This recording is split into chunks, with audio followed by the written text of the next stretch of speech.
Everyone, okay. So we said yesterday we were going to continue the halachot of Yadayim, the halacha regarding a person who is koveh seuda on cake. Maran writes that a person who comes to eat pataba b'kisanin mezonot, you do not have to wash your hands for that, unless you're going to make a meal out of it. Now, what does it mean to make a meal out of it? Maran brings two opinions by Chod Yom Kippurim. One opinion is the Rambam. He holds to make a meal out of cake has to be 3 kabetzim, 162 grams. Person who eats 162 grams, according to the Rambam, of cake, has to wash his hands, make a hamotzi lechem min haaretz, and bekat mazon on the cake. According to the Rambam, cake. Person who wants to eat 162 grams of cake has to wash his hands and make bekat mazon. According to Rashi, it's 4 kabetzim. You have to eat 216 grams of cake in order to have to wash hamotzi and bekat mazon.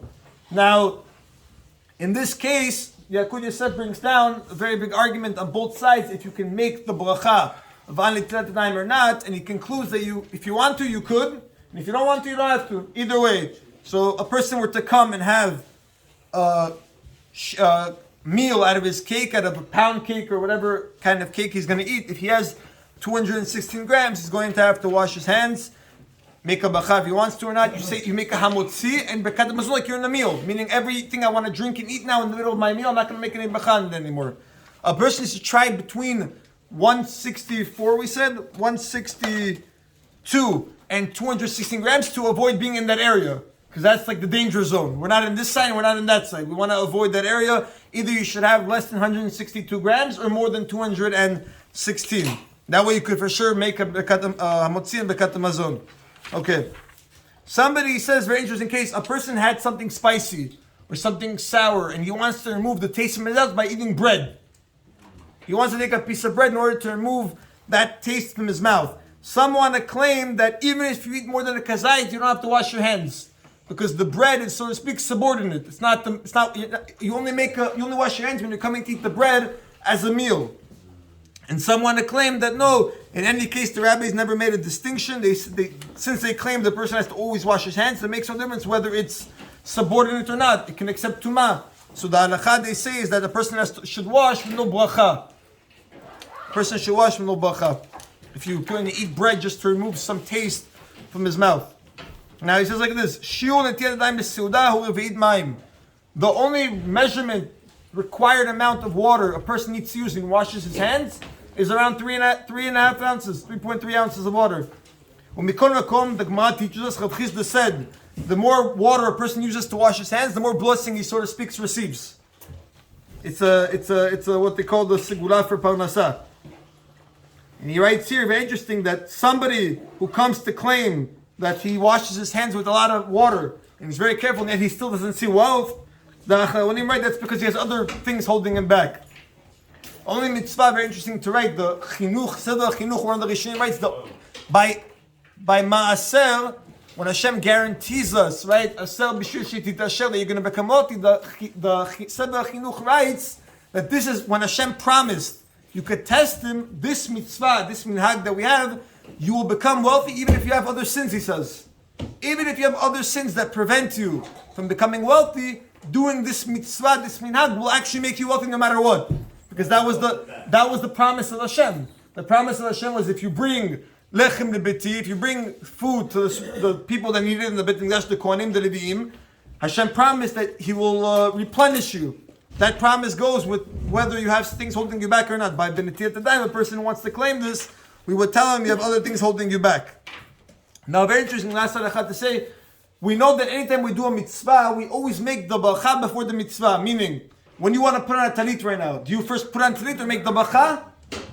Which one do you first? Do you put on talit first and then make bracha? Or do you make bracha and put on talit? Right, same thing by tefillin, same thing by lulav, same thing by all mitzvot. The bracha always comes first, then the mitzvah. Why by Netilat Yadayim all of a sudden first we do the mitzvah and then we make the bracha afterwards?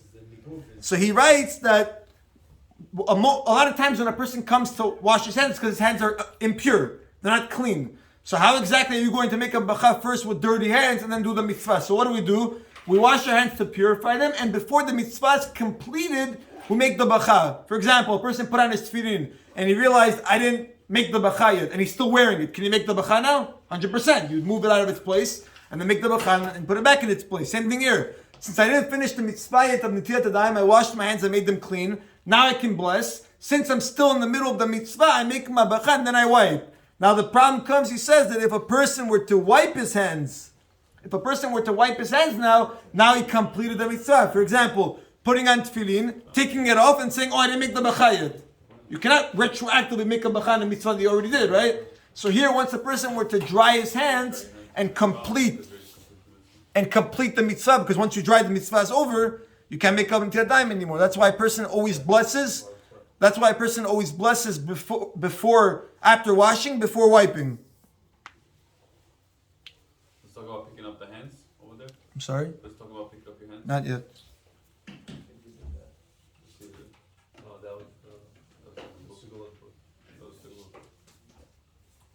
He says, even though according to Shulchan Aruch, if a person washes his hands with more than a revi'it of water, you don't have to dry them anymore. So nevertheless, he writes that still we found the minhag pashut that to bless always after netilah and not before.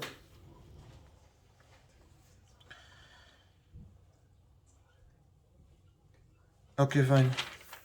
What'd you ask, Yaakov? About picking up the hands, as he talked about it. We'll get to him. About the bread, the case of the bread that you mentioned, if the person eats spicy. Yeah, he wants to remove the taste from his mouth. Right. What about croutons in a salad? Is it tafel or ikar? Croutons in a salad, is it tafel or ikar? But that's not a It's not amutzi, but he's just asking about tafel and ikar alechot, right? They can be amutzi if they take the bread and they rebake them, no? Zad Hashem will get there. But last halacha, actually, this is actually important also. He writes that between the washing and the wiping, a person should not speak, right? Like, since we just explained that the whole process of washing and wiping is still part of the mitzvah, so in between washing hands and wiping them, a person should not speak. He actually writes, I think that Rabbi Yehuda writes that he saw something very interesting. He would go to places to eat. He would see that they were more careful about after they dried their hands not to speak than in between the washing and the drying. And he said it makes no sense.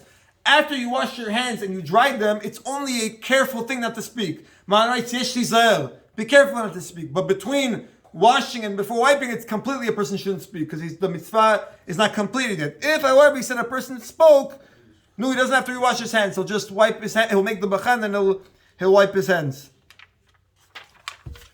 Likewise, in between the washing and the wiping, if you heard Kaddish or Kedusha, you would answer. Since we said here that it's not the end of the world, we would make you answer for Dvarim Shebekdusha. Baruch Adonai Le'olam, Amen v'Amen.